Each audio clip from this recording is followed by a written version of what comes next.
Welcome, Phillip. Lovely to see you again. Could you tell me a little bit about what you guys do at identity.com? Absolutely. Identity.com is a identity marketplace. So it's a marketplace that we are spinning out of Civic, the for-profit company. Identity.com is a 501c4 nonprofit.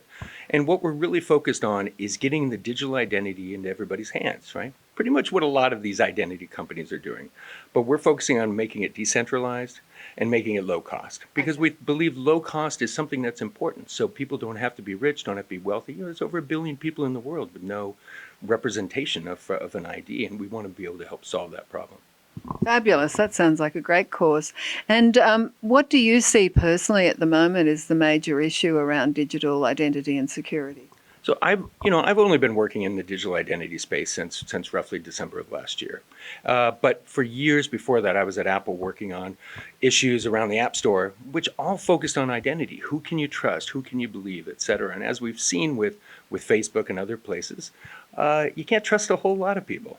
And so for me, I believe that digital identity is something important for us to be able to get out there, to be able to prove your identity online, prove your identity at DMVs, other places like that. And I think one of the biggest issues, I think that the issue about digital identity is around fear. People don't accept digital ID because they think it's going to be yet another honeypot that somebody can hack and steal all your identity.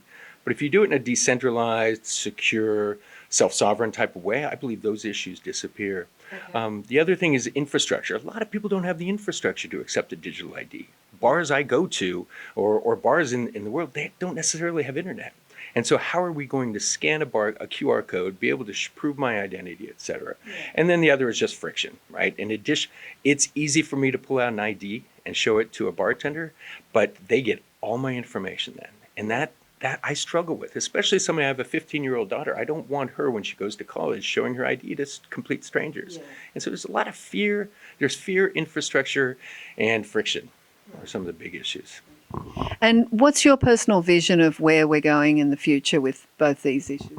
Well, I believe that the world would be a better place if we had digital identities that I could control.